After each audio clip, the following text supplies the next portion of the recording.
Welcome to the fall debut of the First Look seminar.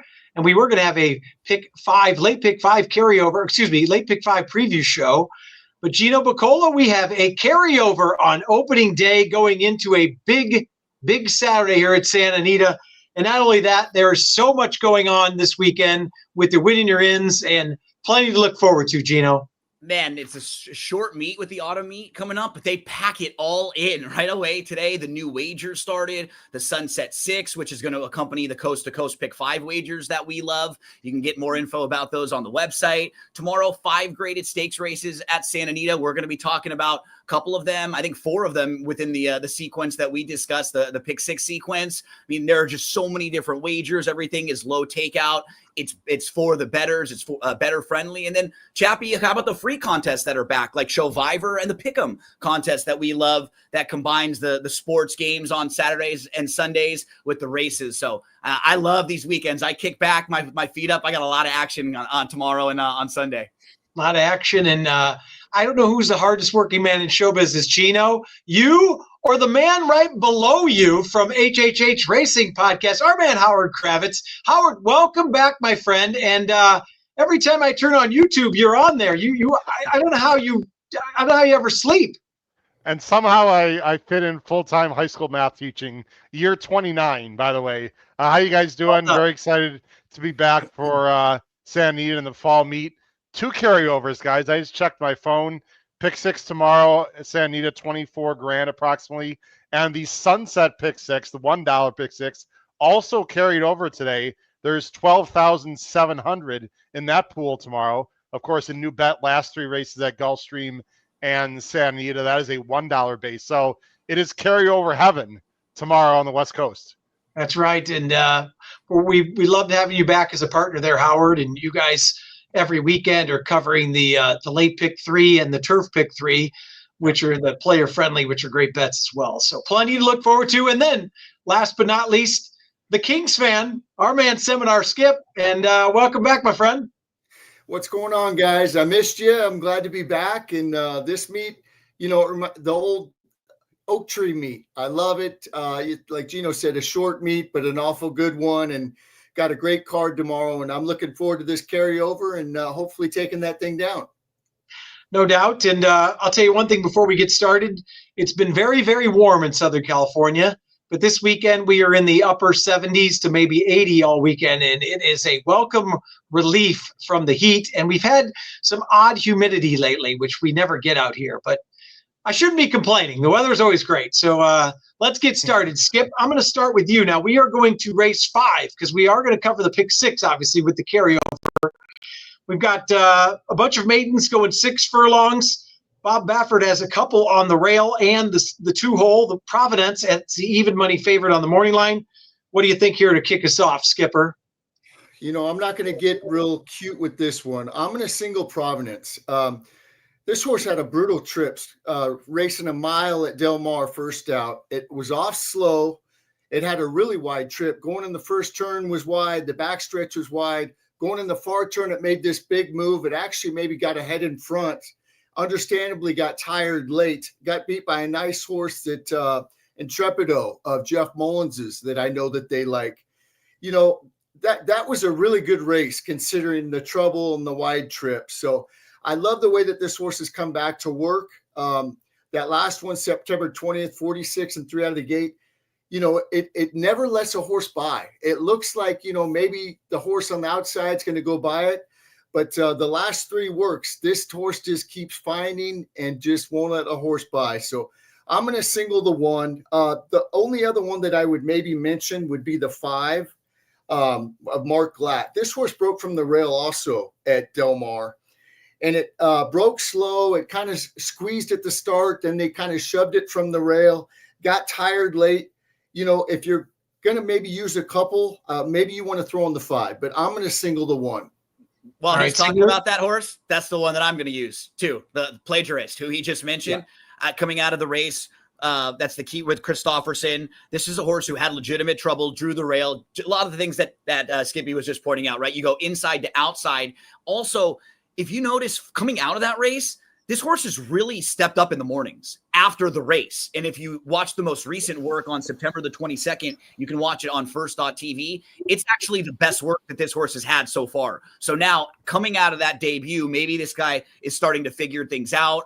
And the pedigree, while it's not like a monster pedigree, there's a lot of direct siblings that are multiple winners, including a grade 2 winner direct sibling with a horse named Trademark. So there are a couple little things to like about Plagiarist, a horse that you were just mentioning, Skippy. So I'm going to use that one as well. All right, so 1 and 5 for you. Skip singling the 1. And Howard, Providence, interestingly, went a mile first time out. And that last work was with Rio Grande, the 2. So if you watch that, you can watch them work together. What were your thoughts, especially with the rail cutting back angle? I know it's been a while since I've seen Skip, but as we say on our show, I'm going to throw a little poo-poo at Skip for this pick. Look, Providence can absolutely win. I got a fascinating stat, guys, because I looked at the PPs. I'm like, since when does Bob go long first time and then back to sprint? So here's, without looking at our wonderful DRF formulator, guys, how many times the last 5 years has Bob Baffert debuted a horse routing and then cut back to a sprint? How many times? Not how many times has he won. What's your guess? In the last over 5 the last years? 5 years, I would say no more than 5. What do you guys think? I would have said under 10.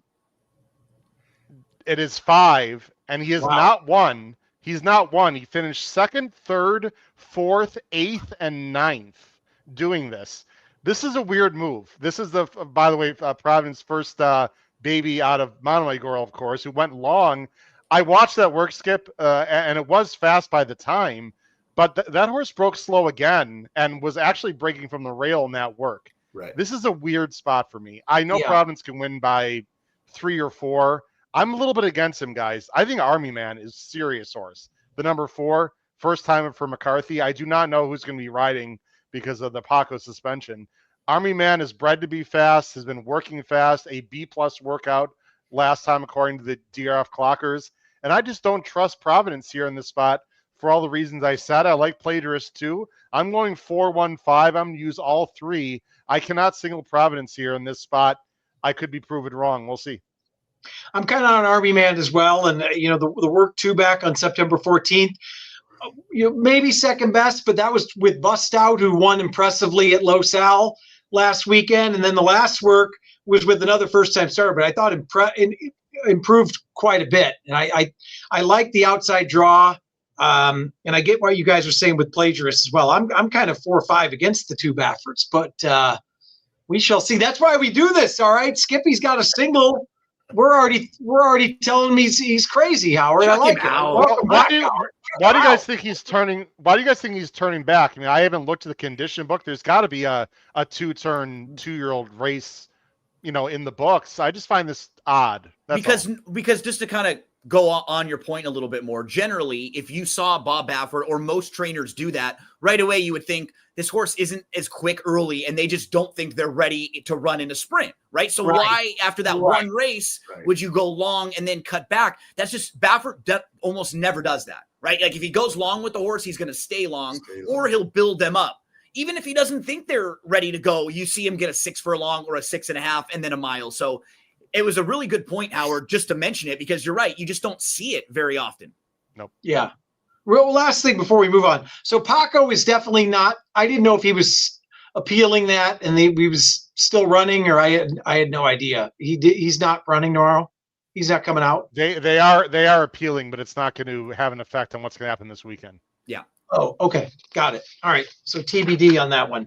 All right, Gino, let's move on. And we are already to a graded stakes, and that is the John Henry Turf Championship grade 2, going 1.25 miles. And what are your thoughts in here? We've got a couple. I would say that Stay Hot and Gold Phoenix are going to be fighting for favoritism. What are your thoughts in here? Gold Phoenix, I think, will probably take more money, but Stay Hot is, of the 2 of them, the one that I prefer. What I'm hoping for is that Stay Hot can get a little more of a jump on Gold Phoenix, because that really didn't happen last time. And I think if you're trying to beat Gold Phoenix, you want to get a jump on Gold Phoenix, not try to close with him. So in this race, maybe Stay Hot can get a little more of a jump. That's what I was hoping in playing Stay Hot last time. Got to say, I talked about this race with Howard a few days ago on his show as well. And since then, I spoke with someone who I respect a little too from DRF. David Aragona makes the morning lines from New York, very sharp handicapper. And he actually was kind of warming me up a little bit to a horse that I had been dismissing for a while. This is really not a bad spot for Balladeer to maybe bounce back. If you remember, Balladeer is the type of horse who can get loose out front when there's no other speed in a race. But if you look at Balladeer's recent form, he was going 2 miles at Kentucky. He was going 1 mile and an eighth, and 3 starts back, races where he just couldn't even get to the lead. So those races when he's sitting off the pace, he's never going to be a horse who's tracking and then going to go by you. His advantage is always going to be if he's loose on the lead.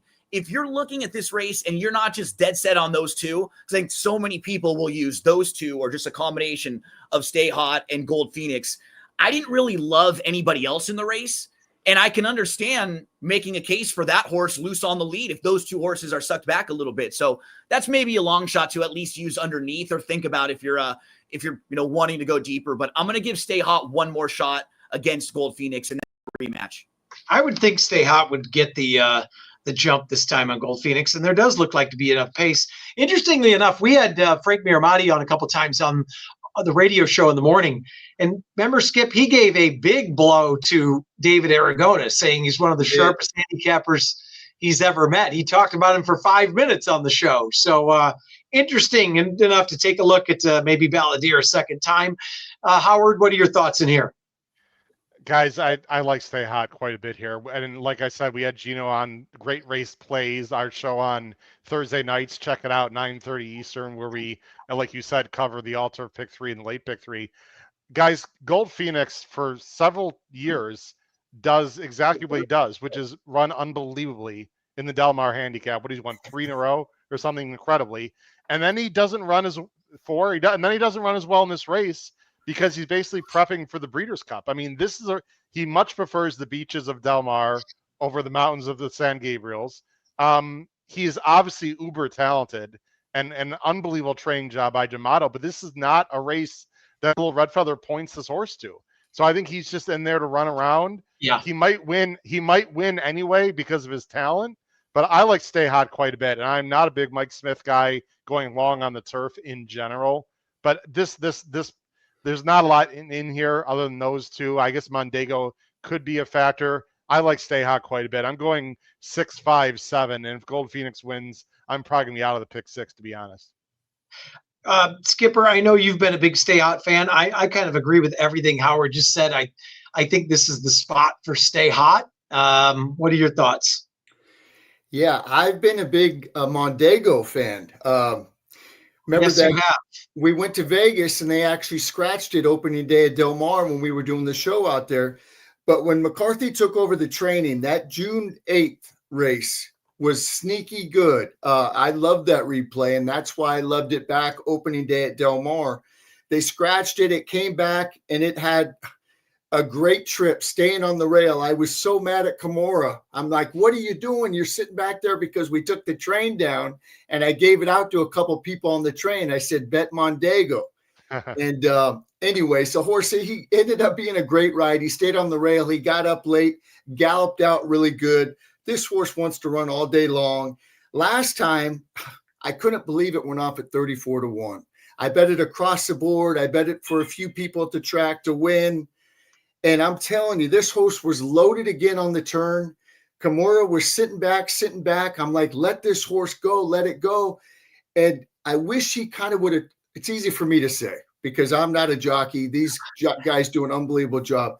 But I wish he kind of would have split horses. There was room between the 5 and 7. Instead, he kind of like took hold and angled out to lose like maybe a length and a half. It came running late. It got me a length and 3/4. But I think if he could have got up in there and split those two horses with Stay Hot and Gold Phoenix, actually one of them was I think it was Jonathan Thomas horse. But anyways, Mondego ran huge that day too. And I know that Stay Hot and Gold Phoenix beat it, but I'm staying on Mondego. I like the last work on the dirt on the 20th. I like the form that this horse is in, and I have to use it. I was just going to go 5-6. I was against Gold Phoenix for all the reasons what Howard said. And I think it loves Del Mar much more than Santa Anita, although it has 3 wins at Santa Anita. And, maybe I'll throw in the 2 because of what Gino said and with David. Putting the blinkers on, there's not a lot of speed in here. You know that Georgie's Papa Padromo is going to say, listen, we're putting the blinkers on. You just put this horse on the lead and see how far it could, stay. So 5, 6 for sure. And maybe I'll add the 2 also. Papa Padromo kind of perked up at the end of the meet too at Del Mar as well. So, he started to have a couple winners late. You know how they kind of get hot and not. But Skippy's staying with Mondego. I like it. I like it. All right, Skipper, we're going to go right back to you then. No, wait, who did we start with last time? Oh, Gino? Oh. Yeah, I think we've gone around in the corner. Yeah, you could start with Skippy probably. Or Howard. Either way, the next race. Did I start with the next race? Yeah, Howard, let's go to race 7. I think you're next. I'm not sure. I've already lost my mind. We haven't done this for a while. I got to get half of back one show and you're already done. I know. I was going to say, can't even make it through one anymore. Well, I'm tired. You're really cheap speed right now, Chappie. You're not fit right now, buddy. Come on. I have the summer off. I got to figure things out again. So, Howard, race 7, 6 furlong, starter optional claimer. What are your thoughts here in the third leg of the pick 6? Looks like a lot of speed in this race for sure. Yeah, if this race holds together, there's a lot of speed. The 4 is going to go, the 8's going to go, the 9 wants to go. I think the number 6 Hot Box is probably going to show a lot of speed. There on paper looks like there's a lot of speed. I'm a big sucker for turnbacks, guys, and I like Jeff Mullins quite a bit here. I like the 7, 406 Creed, 4-1, turning back from a mile. This is sort of the fresh face of the group. It was new to the West Coast, coming from, I believe that's Western Canada, before coming to Del Mar and trying to get some extra money in that ship and win program, is now acclimated to California, has a nice work on September 21st. I don't think this is going to be too sharp for him. That's my only concern. I don't mind Herrera, as a rider in this spot. And I think, we're going to get 4-1. My only concern with the 7 is that he is 11 seconds and 5/3. He's more underneath type in general, but this might be the spot where he can sneak up and run down the speed. So I'm going to go 7-3-4. I think Devil Among Us will probably be favored and is probably the best speed with Ayuso. But there's a lot of speed in here. I don't think the number 4 is going to be by himself. I see owned by Battleborn Racing. That's Nick Hines, I believe, guys. But yes, the 4 is 3 for 22. So it's not like the 4 is a win machine either. So I'm going to go 7-3-4 in what I thought is a pretty difficult race. All I can say is I do a tip sheet and I put the 7 on top, and I think you said exactly what I wrote, basically. It looks like it sets up so perfectly for this horse, but this horse settles for a lot of seconds in there, so it scares me a bit. Skipper, you got any other ideas in race 7? Yes, I'm going to spread in here because I just don't know. There is a lot of speed in here. My top play is going to be the 3, Super Now. I love when they go turf to dirt and route to sprint. I think it's going to get a perfect trip in here, sitting back and making that run. I'm definitely going to use the 3 top play. I'm going to use the 1 Kahuna Magic. This horse is 1 from the rail going sprinting. It's a closer with all the speed in here. I just don't see how the speed could just keep going because Devil Among Us is maybe the quickest, but Hot Box with Ricardo Ramirez, he, everything he rides at Low South, he puts on the lead. That horse has got to go. There just is a lot of speed. So I'm going to use the 1. I'm going to use the 3. I'm going to use Hot Box. And then I'm going to use the 7, the Mullins. It does scare me, like Howard said. I like the horse. I like it cutting back. Joint Venture came out of that race to win, but the 11 seconds scare me. Maybe this horse just more of a pack animal. Those pack animals, they just always got to run with somebody. They could pass horses, but they always want to have a horse in front of them to keep, the pack animal. I'm going to use the 9 now, Tiger in my tank also. Baraccio trains this horse. I like the outside draw. This horse has shown in the past that it could come from off the pace a little bit, but Librato Baraccio, he does a great job. And when he gets on fire, you got to use everything that he sends out. So all that being said, I'm going to use the 1. The 3 is my top play. I'm going to use the 6, 7, and 9. All right, so Spreadsville for Skippy. It looks like, as we all said, Gino, a lot of speed. He made a good point on Librato, who's been red hot as of late. What are your thoughts here in race 7? Yeah, this is really a tough race because there's even a horse or two that I didn't mention, and generally not the case when you're sitting third and everyone, the logical contenders have got hit. But the 3 we've hit on a few times, Supernal, just eliminate the turf races. Just look at this horse's dirt form overall. In particular, the dirt sprints, they're very good. It all makes a lot of sense. Should get a nice trip third off the bench. I think the 5's got a little bit of a shot here. Raging Waters, it's a horse who actually debuted, had a couple year layoff, about a year and a half layoff. So this horse has some issues, and then another long layoff. Since then, they've dropped down to lower levels, and this horse kind of woke up a little bit. Look at the last 2 races, showed some versatility, was on the lead at Del Mar, 2 back going 6.5, then came from way off the pace at Los Al. The horse who I'm the most interested actually is the 8, because I think the draw could actually give us different tactics with this horse. This is a horse who's the last 3 times in a row has been drawn down on the inside. I think they've been forced a little bit to show speed. Now moving to the outside in this race where there's a lot of other speed, I wouldn't be shocked at all if this horse sat off a little bit. I mean, you can look back and see some of those races in 2024. Actually, both of those races just sitting off a little bit were not bad up north at Santa Rosa and at Golden Gate. So I'm going to give the 8 a little bit of a look. Horse that I think can sit off moving from inside to outside. Good point. Moving from the inside to outside looks like a tough race. All right. Speaking of tough races, Skip, we move on to race 8, 6.5 furlongs down the hill. We all love the down the hill races. This is the Eddie D. We've got a field of 8 and a very contentious field of 8. What are your thoughts here? This is my best bet on the card. I love number 8, First Piece. I love this horse. That horse was training so good going into its last race at Del Mar. It had absolutely no shot. It doesn't want to go 5/8. It loves coming down the hill. It runs first or second every time. I love the outside draw. I love everything about this horse. I think it needed the race. It kind of got squeezed at the start because that's when Reef Runner came over. It had a brutally wide trip. And Mike Smith, after that, he knew he couldn't get up, and he kind of just went back in behind horses. And it's like maybe they just gave it one that day. It did win this race last year, and they know that it loves the Santa Anita 6.5 down the hill. This is my best bet on the card. I'm singling First Piece.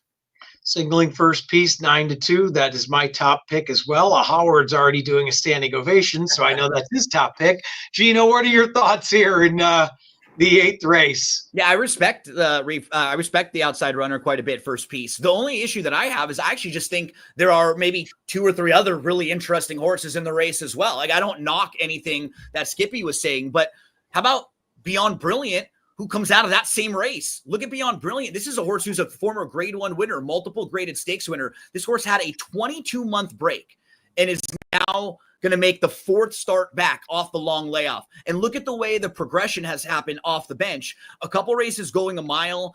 Horse didn't really show a whole lot. And then cutting back to 5 furlongs.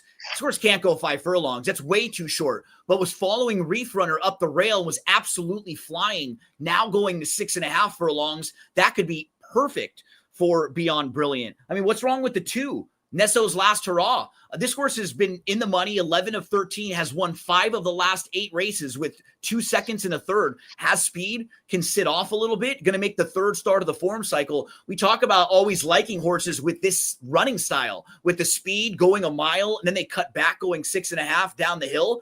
Why can't this horse be right there and be in the mix, taking one more step forward? 2 starts back. He lost to a horse named See Through It, and then See Through It came back to win next time out with a 96 Beyer speed figure over at Del Mar. I think that horse is very live as well. So, yeah, I don't knock First Piece. I just think I need maybe 2 others in here, those 2 that I mentioned. I'm very much against Reef Runner, who should not have been disqualified in that last race, first and foremost. Like, that was a brutal DQ. But I think that is the difference we talk about with the 5 furlong turf and the 6.5.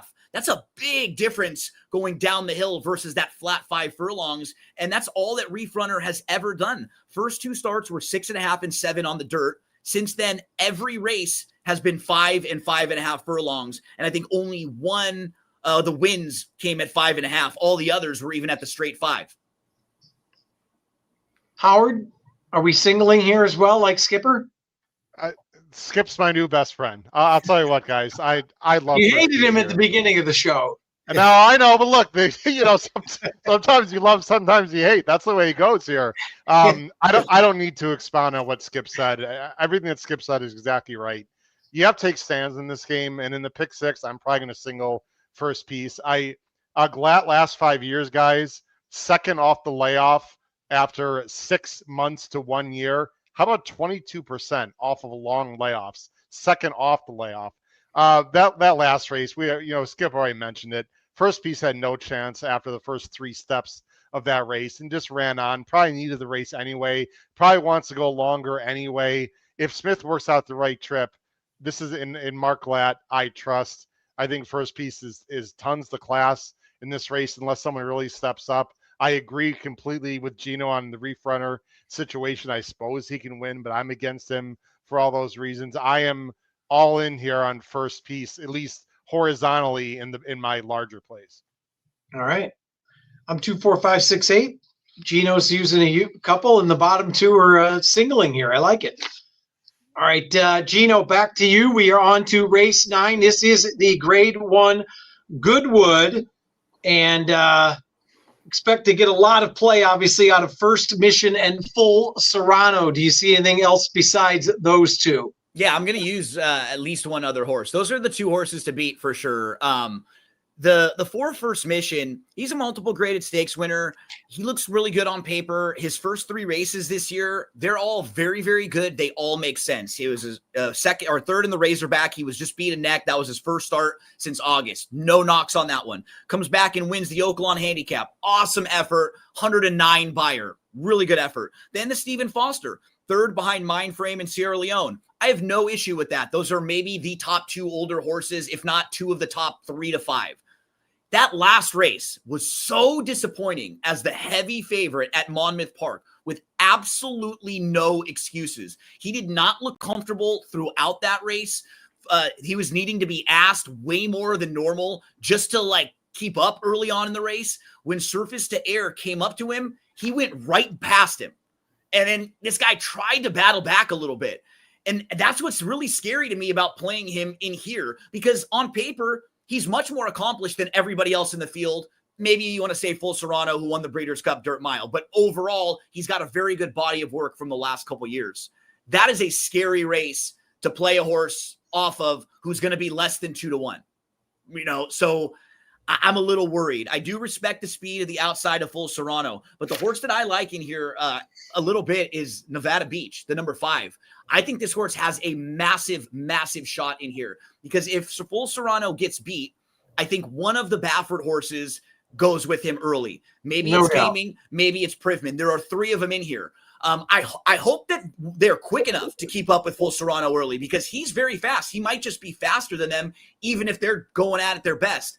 But Nevada Beach has been working with Privman in the morning, and he worked better than him most recently. Heads up. And when you're just thinking about the trips that they could get, Nevada Beach can run all day. He has no problem at 1 1/8. He would have no problem going 1 1/4. He's still figuring things out. He's lightly raced. I just think he's going to be the one that sits off. And if somebody else goes with Full Serrano, or Full Serrano just isn't quite as sharp, or maybe needs another race, I actually think Nevada Beach is the one that takes advantage. And he's probably way too high on his morning line. If he's 6 to 1 or above, that's probably fair and more like where he should be in a spot like this. Gino makes a good case for Nevada Beach. I expect to pick that horse third in my tip sheet besides the 2 obvious ones. Howard, your thoughts here? Guys, I'm a big fan of First Mission. I've seen this horse run literally every time in his career. I want to push back a little bit on something that Gino said.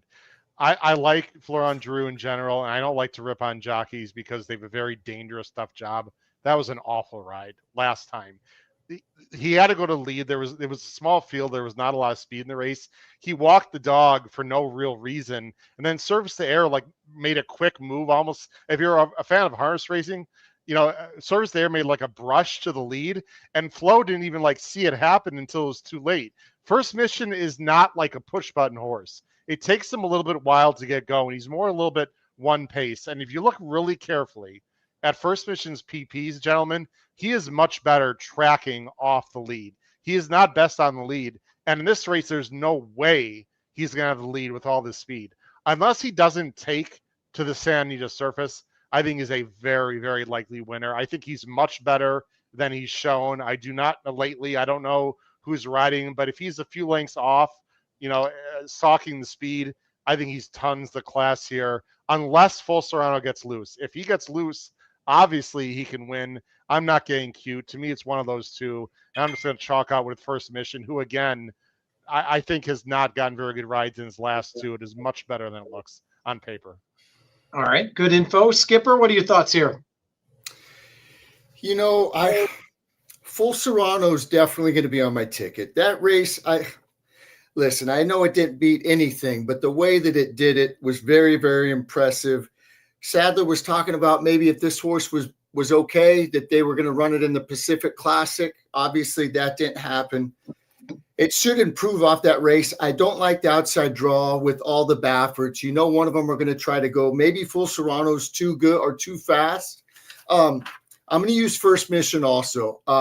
I didn't like the ride either, and I don't like Howard said, these jockeys have a tough job, and they're on the back of these 1,100-1,200 pound animals, and we've seen just with Brian Hernandez going down the other day.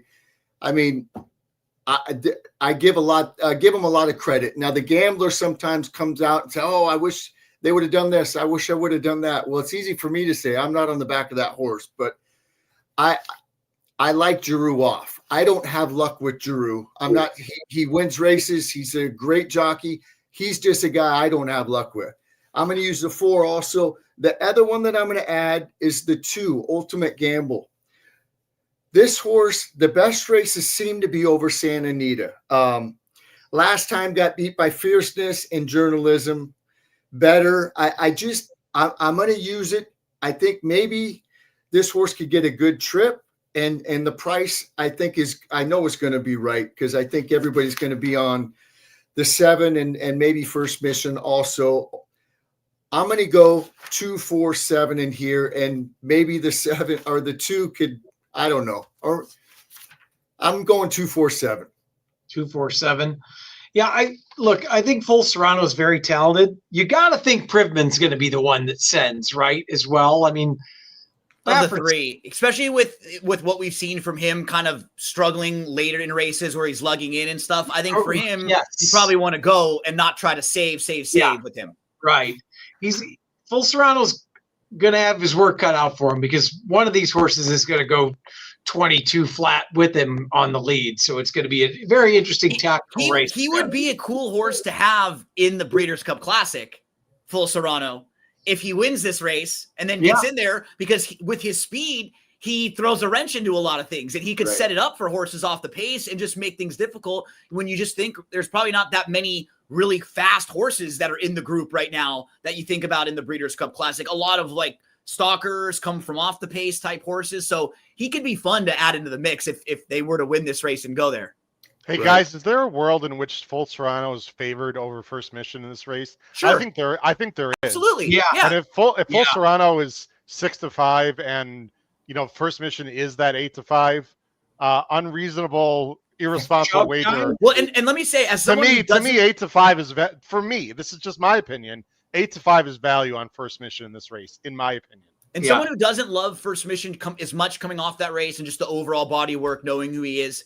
All of that being said, this is as good of a spot as they could have found to try to get this horse a grade 1. It really reminds me of when Skippy Longstocking shipped out for the Hollywood Gold Cup a little earlier in the year, where it's like, this is a grade 2-ish solid horse that found a really soft field. That wasn't a grade 1, but this might be the spot for First Mission. Even if you like him or not, he might be able to have like a B+ game and still get the better of this group. Who do you think's going to ride him, guys? I'm trying to see who's available here in this race. Ayuso's available, looks like. Any guess? Any intel out there, guys? No, because I thought Paco was still coming out, so that tells you how much I know. Okay. And it's a busy Saturday where there's big stakes races at Churchill, there's big stakes races at Belmont, so a lot of these riders probably won't be able to ship out either, some of the riders that had rode him in the past. So yeah, they may be looking for someone that's a little deeper in the jocks room than they were expecting. Rispoli, yeah, right? Maybe Rispoli. Yeah. Yep. I think full surround. I'm trying to think who Brad has ridden, on the West Coast. He doesn't send horses out west too often. Usually he'll bring in a horse, a jock from Kentucky. So I don't know. Yeah. It'll be whoever it is. Please sit off the speed and just rate a little bit. They're going to get a really live mount, do right? your thing in the lane. Paco's got a few that are going to be very live pickup mounts on Saturday. Oh, no doubt about it. Oh, absolutely. Yeah. All right. Very interesting. All right, Howard, let's go back to you to finish up the card. And boy, what a terrific race this is to finish up the day. And we are going down the hill again in the Grade 3 John C. Harris. What are your thoughts to close things out in what I think is a wide open race? Wide open. This is a spread for me in the pick 6 and the pick 5 and the sunset pick 6 and anything. The place pick all, whatever. Very tough race. Very tough race. I like Castleloo. I'm going to go with Castleloo the 6 here for Baffert. Interestingly enough, for a 13 horse down the hill turf sprint, I don't think there's a ton of early speed in this race actually. And I like Castleloo turning back. She's tactical. She's going to get a nice trip here. There's not a lot of outside speed. And I mentioned that because we all know the outside posts are actually better going down the hill. But I don't see a lot of speed from the outside that can, get to that small right-hand bend first. So I think Castle's going to be in the mix. She fits. I think she's got a little bit of class. She's facing tougher horses. It's a soft pick. Warming would have been my top choice, the number 1.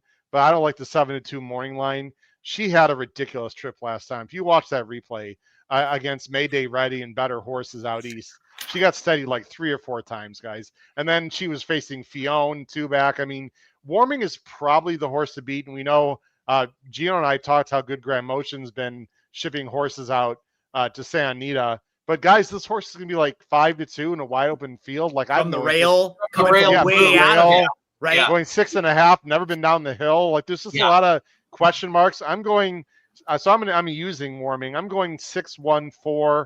I'm also going to use the 9 Eiffel, who I know Gino's going to talk about. I've got 4 other horses as C's in an ABC ticket. I could easily go 7 or 8 deep in this race, but I'm gonna go with Castleloo here in a soft choice.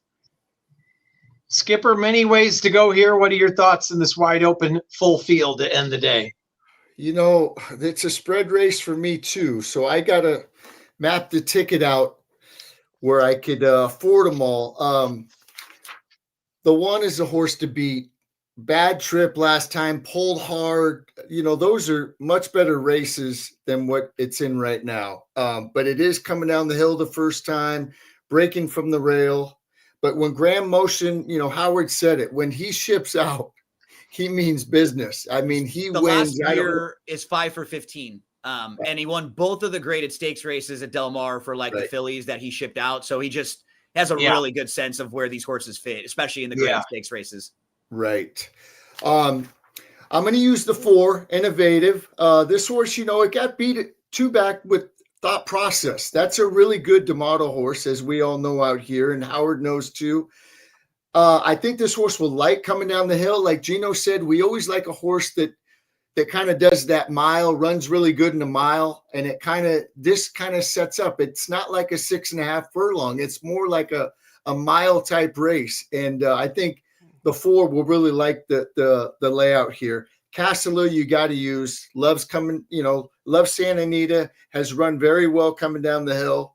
I'm going to use Eiffel also. Gino's going to talk about it. I'll let him say more about it. Last time, behind a slow pace, didn't really have a shot. That's when the Doug O'Neill going deep broke from the outside and went wire to wire. And the other one I'm going to mention is Wink and a Grin.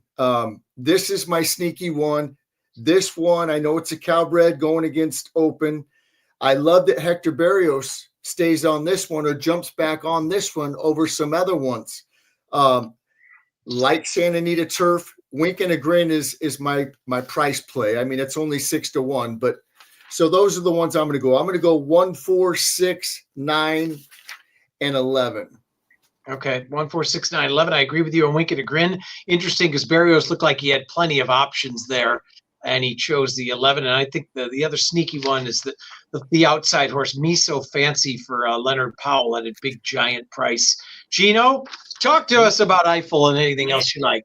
Yeah, this is a fun race. The way I kind of mapped it out, I agree with Howard. I thought that the one Warming is the horse to beat. And I think Castelou, those are like the top tier. I think those are probably maybe your most likely winners or the horses who are going to get the money. And then for me, I had a group of 3 horses that I'm all really curious about betting if they're the right prices. And I want to have them on my tickets. I know we all are excited a lot to be alive in the big wagers coming into the closeout race. But this is the type of race that I really want to bet individually because there's going to be 1 or 2 horses that's gets forgotten about and that floats up. And then all of a sudden is like 12-1 and shouldn't be, right? Yeah. Is it a horse like the 4 Innovative, who we've mentioned, that floats up a little bit? Maybe not. Looks pretty good on paper coming off that win. I think very solid. The 9 Eiffel has had legitimate trouble all 3 times. So won the debut with trouble. Second start was just out to the outside of stablemate Innovative, who was actually favored that day, was Eiffel, and then came back in the most recent start, got caught down on the inside in a race that was won by a huge long shot on the lead. There was absolutely no pace.